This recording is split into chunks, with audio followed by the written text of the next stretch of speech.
Entrevista de actualidad, Panamá Hoy. Bueno, hace unos días leíamos titulares como Alcaldía de Panamá con presupuesto histórico, votación en el Consejo Municipal para aprobar presupuesto del año entrante fue rápida, solo 2 de 26 concejales votaron en contra. El alcalde José Luis Fábrega del PRD manejará al próximo año 2022 330 millones de dólares, una de las pocas voces en contra dentro del Consejo Municipal.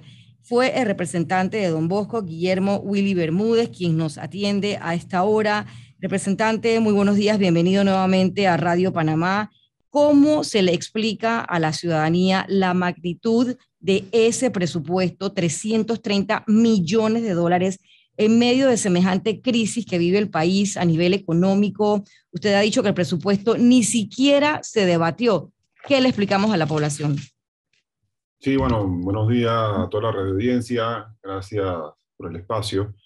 Sí, mire, yo quiero hacer primero que todo dos temas. 330 millones se dividen en dos rubros, uno de descentralización y otro presupuesto sede. Presupuesto sede son 171 millones y descentralización 158, 159 millones de dólares, lo que suma al final el camino 330.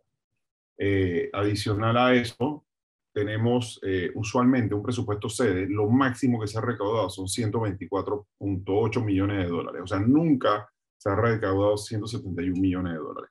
Es preocupante porque tú agarras y pones un presupuesto que no es posible cumplir y al final vas a agarrar y vas a empezar a contratar personal, recursos humanos, y lo que vas a terminar es haciendo un déficit en el presupuesto, en la finanza de alcaldicia. Pero sumado a eso no es tanto eso, o sea, aumenta la planilla desde el 2019, terminada la pasada administración, hasta la fecha se ha aumentado ya $400,000 por mes la planilla, o sea, antes era 3.4 millones, ahora estamos en 3.8. Y en el presupuesto 2022 se está contemplando aumentar $400,000 más. Está hablando que esta administración aumentó la planilla más de 25% de lo que estaba antes, en un periodo de pandemia. En un periodo en el cual el gran ausente durante estos 20 meses de pandemia ha sido el alcalde de la comuna capitalina. En un periodo donde ahora mismo se puede entender que deben haber ciertos ajustes, pero ninguna de las personas que ellos han hablado de que van a hacer ajustes es imposible que prácticamente lo cumplan. Porque estamos hablando de personas que tienen más de 20 o 30 años en la alcaldía y que ganan 600, negocio de 800, y que lo otro entonces lo va a contratar en policía municipal. Eso es falso. Estamos hablando de un presupuesto transitorio de 5 millones de dólares para contrataciones y eso no va a pasar. Entonces, esas son las disyuntivas, esas son las cosas que uno agarra y entiende y dice, esto pareciera un presupuesto político, porque al final el camino, como el PRD tiene elecciones internas ahorita el próximo año, en 2022, en marzo y en mayo, entonces el alcalde está aumentando el presupuesto para poder contratar y hacer algo de política. Sí deja un poco el sinsabor de qué es lo que está pasando.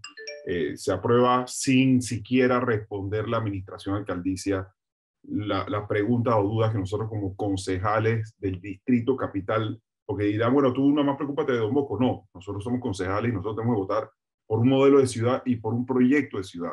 Aquí no estamos para votar solamente, nuestra responsabilidad no llega en el Consejo Municipal solamente por nuestro corregimiento.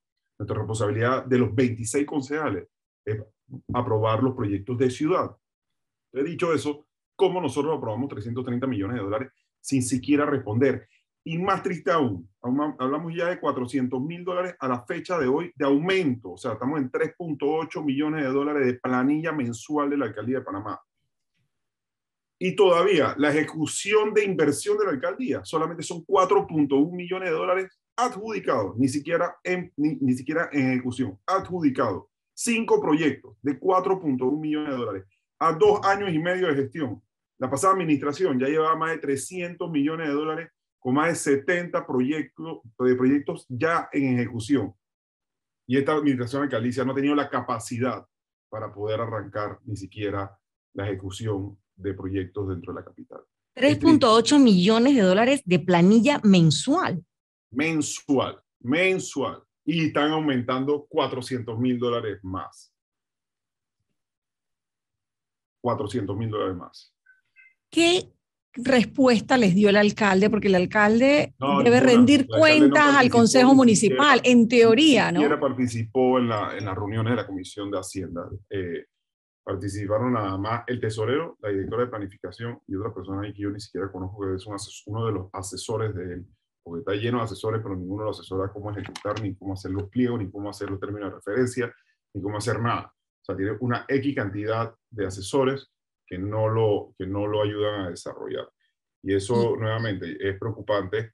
Me preocupa porque es la ciudad de nosotros. O sea, la ciudad se está retrocediendo 10 años versus lo que terminó la pasada administración. Aquí tenemos problemas de habitantes de la calle. Tenemos problemas de seguridad que yo no sé si tú te acuerdas, Mirna, en el periodo anterior, las cámaras de videovigilancia, el tema de inteligencia policial, que la ciudad apoyaba con las cámaras de videovigilancia a la Policía Nacional, porque en ese centro de videovigilancia había personas de la autoridad AC, había personas del SINAPROC, había personas de la Policía Nacional, de los bomberos, y desde ahí se podía armar cualquier tipo se podía ver, todas esas cámaras apoyaban a lo que era el CON, que es el Centro de Operaciones Nacionales. Como en 2 años y medio el alcalde dio por suspender el contrato con la empresa y no lo adendaron y no le dieron mantenimiento, porque en teoría le iba a ser un centro nuevo y todo lo que se había hecho en la pasada administración no servía, entonces quedamos sin cámara de videovigilancia, quedamos con el sistema desactualizado. Ahora el software que hay que renovarlo. Entonces ahora quieren hacerle la adenda a la empresa, pero ya la adenda no funciona. Entonces las cámaras que había instalado la empresa hace 2 años y medio ya no las puede volver a reactivar. Entonces todo se ha complicado porque no se iba a hacer nada con esa cámara. Porque como se dio cuenta que la ejecución presupuestaria y se ha dado cuenta que de 25 licitaciones, el 90% ha quedado entre desiertas y canceladas porque son mal armados los pliegos, porque son mal armados los términos de referencia. Entonces, ahora se ha dado cuenta que la única opción que le queda a él es adendar, adendar y adendar todo lo que dejó la pasada administración. Porque estemos claros, él habla de que yo estoy pagando 58 millones de dólares de deuda en este presupuesto de descentralización. Falso. Solamente está 15 millones de dólares sobre proyecto de la pasada administración. Pero de esos 15 millones de dólares, ejemplo, Calle Uruguay, que son 8 millones de dólares, esos 15, 8 millones son adendas que ha hecho el alcalde al proyecto de Calle Uruguay que no tienen nada que ver con con lo que se había planificado inicialmente. Ya es una adenda que no tiene nada que ver con el proyecto que se había planificado. Entonces, ahí te das cuenta que ya él no sabe ya ni por dónde entrar, ni por dónde estar. Ya salió, ya escuché que viene de vuelta con el mercado, ya escuché que viene de vuelta con otros temas, entonces ya ahí ya te das cuenta que la cosa por dónde va el tiro. Y Otra la vez verdad mete es el que, mercado. la verdad que es No se ha hecho. sí, la verdad, Willy, que es preocupante lo que usted está denunciando y qué pena que sean pocas voces las que lo estén haciendo. Ustedes están como arando en el mar y me refiero también al representante Ricky Domínguez. Y la verdad es que cuando yo mencionaba esto ayer en un grupo de personas me decían, increíble, 330 millones, ¿para qué? O sea, ¿dónde va a ir ese dinero? O sea, no se ve. Entonces, ahí que me comenta también que ese presupuesto se aprobó prácticamente en 28 segundos y luego vimos al alcalde decir en los medios de comunicación con cierto tono desafiante que el presupuesto había sido aprobado y que era responsable y transparente. ¿Ustedes cómo se sienten al escuchar estas declaraciones? Digo, no fue debatido, no respondieron. La Comisión de Hacienda fue políticamente manejada por los comisionados de la Comisión de Hacienda. La presidenta del Consejo, que es la representante de Juan Díaz Imelda Sucre, no nos dejó ni siquiera cuestionar, no obligó, ni tampoco cada vez que preguntamos al tesorero o la directora de planificación, no les dijo por qué no responden o respóndanle a los concejales. Yo no soy parte de la Comisión de Hacienda, lastimosamente, en este periodo me dejaron fuera. Pero yo sí creo que si los concejales no tienen la capacidad, alguno de ellos, para poder entender el tema presupuestario, porque no todo el mundo entiende finanzas, hay personas que tienen especialidades en otros temas totalmente diferentes, pero si no tienen esa capacidad, contraten recursos y asesores para que le ayuden a poder entender lo que está pasando.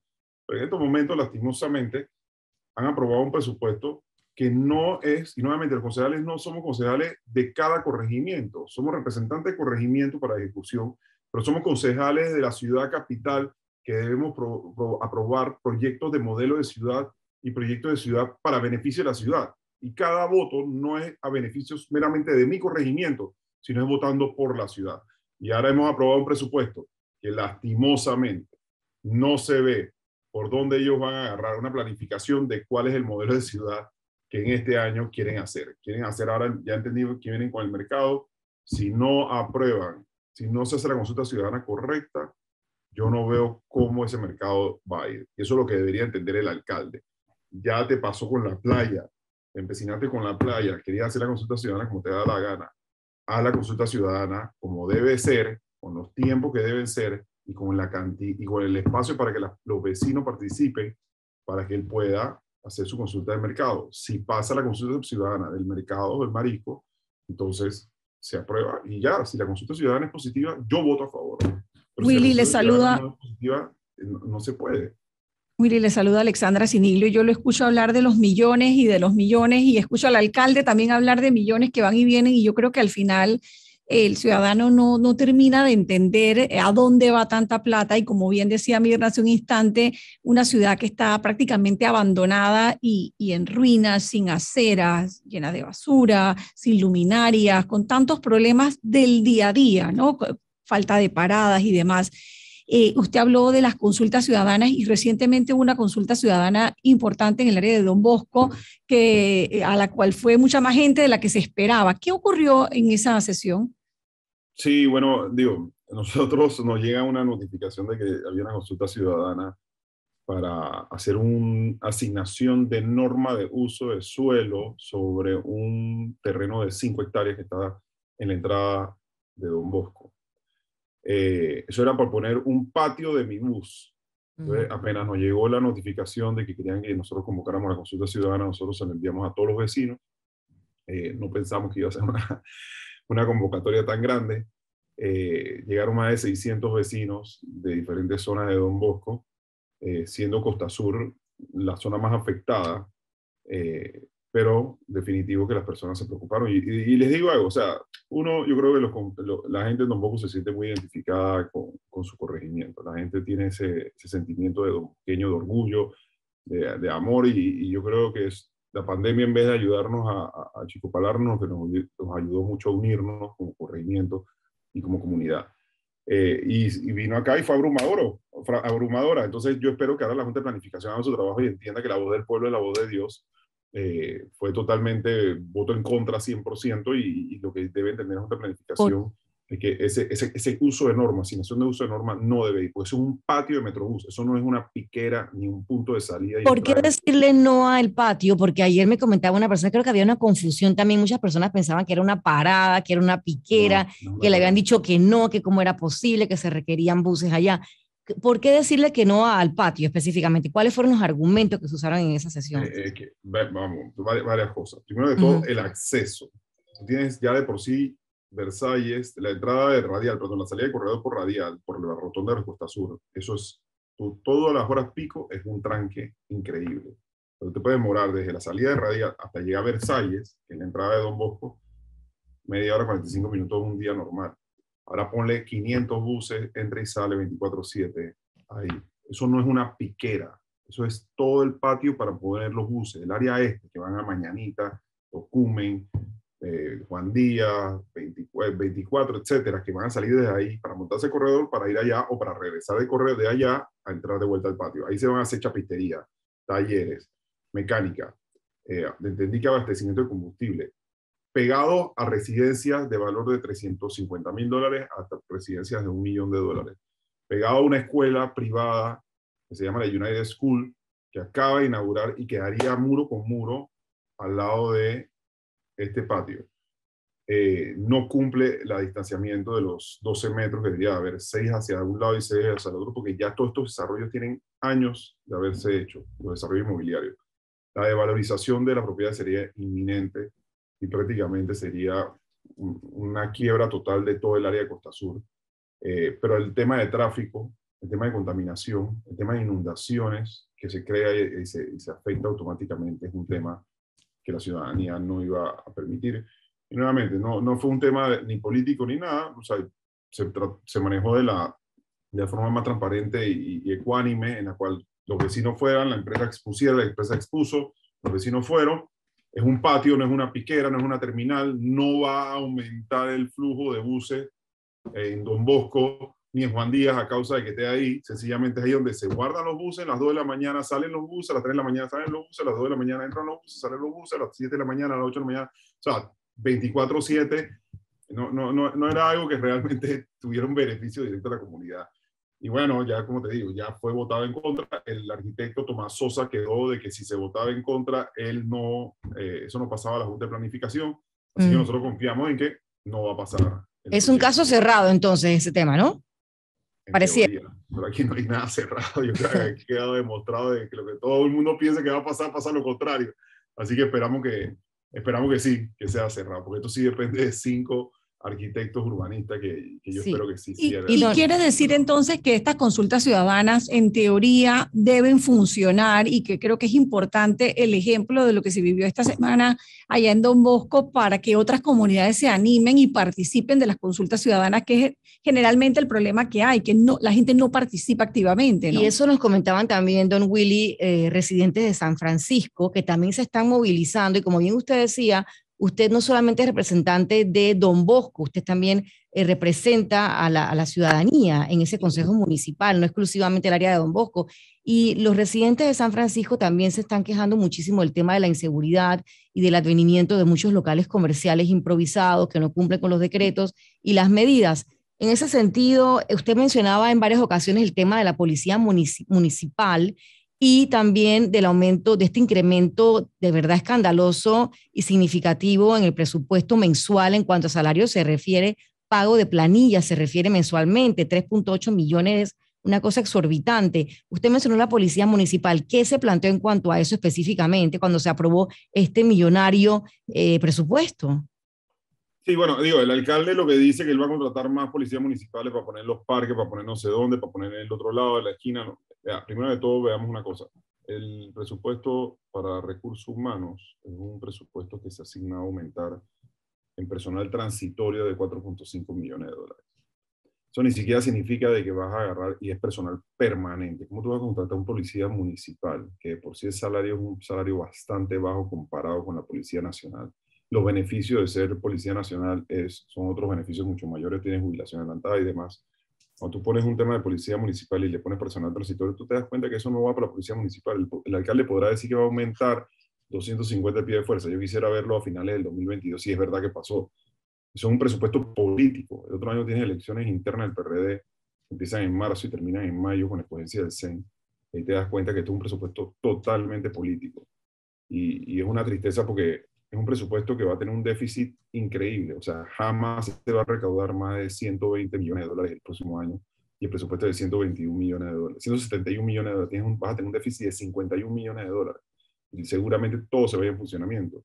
Entonces, si tú me dices a mí que vas a contratar más personal, olvídate de policía municipal. Voy a contratar más ingenieros, arquitectos y abogados que me ayudan a hacer los pliegos, los términos de referencia y las licitaciones de la forma correcta para poder ejecutar. Pero haber pasado 2 años y medio y solamente haber ejecutado 4.1 millones de dólares en inversión, con presupuesto de inversión de este año de 158 millones, eso es una falta de respeto a la ciudadanía. Y decir que no, es que tuvimos 20 meses de pandemia y por esa razón no podíamos arrancar, falso. Tú pudiste haber arrancado licitaciones desde el año pasado, pudiste haberlas adjudicado y pudiste haber dado orden de proceder desde febrero, que empezaron ya todas las instituciones a ejecutar. Él no ha podido hacerlo porque no ha sido capaz. Él ha tenido más de 25 licitaciones, de las cuales el 80% han quedado desiertas o canceladas, porque han sido mal estructuradas, mal planificadas y mal diseñadas los términos de referencia de los pliegos. Entonces, si vas a contratar $400,000 más en planilla mensual del 2019 a la fecha, por lo menos contrata buenos profesionales para que hagan el trabajo. Pero está lleno de asesores que lo tienen ahí todo el día, nada más es diciéndole que las conspiraciones contra ti, que el otro contra ti, que Willy, que el otro, que el otro. O sea, y por Dios, yo creo que ahora mismo lo que tiene que ver es el fracaso que ha sido su gestión, la falta de incapacidad que ha demostrado su gestión. Y eso no es, yo no me puedo decir que es el equipo, eso viene en la cabeza, eso va totalmente en la persona. Y el alcalde ha sido incapaz en poder conformar un equipo para poder echar adelante y desarrollar un modelo de ciudad que vaya consono a lo que la ciudadanía espera. Y ya para terminar, representante, yo sé que usted me comentaba el tema del código QR, la tarjetita esta que están distribuyendo en algunos centros comerciales, específicamente el Soho, el representante Ricky Domínguez, una iniciativa muy interesante y mucha gente acudió justamente a sacar su tarjetita para mostrar su QR cuando van a diferentes locales. Usted me mencionaba que lo iba a hacer en Don Bosco, pero que ha habido como que un impedimento allí. Podría ser como algo político, porque le han dicho a usted que usted ya no lo puede hacer. Sí, no, yo hablé con Ricky ¿cuándo fue? El martes, sí, después del consejo, y me estaba comentando que recibió la llamada de alguien del MINSA y que le comentó que no podían seguir imprimiendo las tarjetitas estas. Yo igualmente compré el equipo, ¿no? Vale la aclaración que a mí Ricky, casualmente aquí tengo mi tarjetita que Ricky me la hizo. Ahí la estoy viendo en el Zoom, ajá. Entonces, ¿qué va a pasar allá en Don Bosco? ¿Lo van a hacer o no lo van a hacer? Nosotros vamos a imprimirlo. Igual, lo que entiendo que él recibió una llamada de parte del MINSA diciendo que no podía seguir imprimiendo las tarjetitas porque dicen que si él sigue imprimiendo tarjetitas, se presta para falsificación de eso. Eso es totalmente una ridiculez porque tú puedes agarrar el código QR, le das print screen, lo pegas en una foto y lo tienes dentro de tu celular. Igualmente, cuando te lo piden, lo tienes falsificado. O sea, esto es una tontería que quieren hacerlo. Si me preguntas a mí, es un tema político también. Como no lo están haciendo los otros representantes, y Ricky Domínguez en Bellavista lo ha hecho súper bien, uno no debe ser ni envidioso ni celoso de las cosas. Hey, yo llamé a Ricky, ¿con quién lo estás haciendo? ¿Quién te vendió la máquina? Tal persona. Vamos a replicar lo bueno. Eso es lo que hay que hacer. Si hay vamos a replicar lo bueno. Repliquemos las cosas buenas de otros lugares. O sea, ¿para qué vamos a ponernos nosotros en esa tontería? Pero llamaron a él para que cancelara y dejara de imprimir las tarjetitas. Parece algo como infantil también, ¿no? Me parece, ¿no? Dentro de todo lo que está pasando. Decir, como no es un representante PRD y es un representante panameñista, entonces a Ricky Domínguez hay que decirle que no puede seguir imprimiendo tarjetitas. Pero deberían de darse cuenta que la gran mayoría de las personas que están en los ministerios y altos rangos del Ejecutivo fueron a Sojomol a imprimir su tarjeta con Ricky para poder tener su tarjetita de presentación en su cartera. O sea, esta cosa es totalmente práctico. Entonces, esa es una buena iniciativa que el gobierno, en vez de seguir impulsando, lo que hace es poniéndole una traba al representante de Bellavista ahora para que él no pueda seguir distribuyendo su tarjetita, su cosa. Hubiera sido un representante PRD y ahí estuviera todo el mundo feliz. Pero bueno, eso son parte de la politiquería que no se ha dado el gobierno, de que las cosas ya cambiaron. La política cambió antes de la pandemia, durante la pandemia y después de la pandemia va a cambiar. Y ahí es donde yo creo que los panameños debemos darnos cuenta en estas próximas elecciones qué es lo que debemos hacer y por qué debemos votar. No debemos hacerlo y hagámoslo por nuestros hijos, por nuestros nietos, porque muchos de nosotros ya al final del camino ya estamos hechos y derechos y para adelante. Pero vean acá, yo tengo 5 hijos que yo no quiero sacar del país. Yo quiero seguir viviendo en Panamá y que mis hijos sigan viviendo aquí en este país. Entonces, si no hacemos las cosas porque los políticos, si los políticos no quieren hacer cosas por ellos, háganlo por sus hijos, por sus nietos. Piensen en el futuro a 10, 15 años, no lo piensen a corto plazo. Gracias. Plazo, y así como piensan los políticos, lastimosamente. Piensan en estos 5 años, ¿qué hago? ¿Cómo hago? Ven acá, pensemos en 10, en 15 años. ¿Qué país le vamos a dejar a ellos? Bueno, y ojalá que esa mentalidad cambiara, representante. Gracias por estar acá, representante Guillermo Willy Bermúdez, de Don Bosco, poniéndonos en perspectiva de lo que ocurrió en esa votación de este presupuesto millonario de la alcaldía, $330 millones, 3.8 de planilla mensual que ha sido aumentada en 400,000 más. Gracias por haber estado acá en Radio Panamá y ser esa voz allá dentro del Consejo Municipal.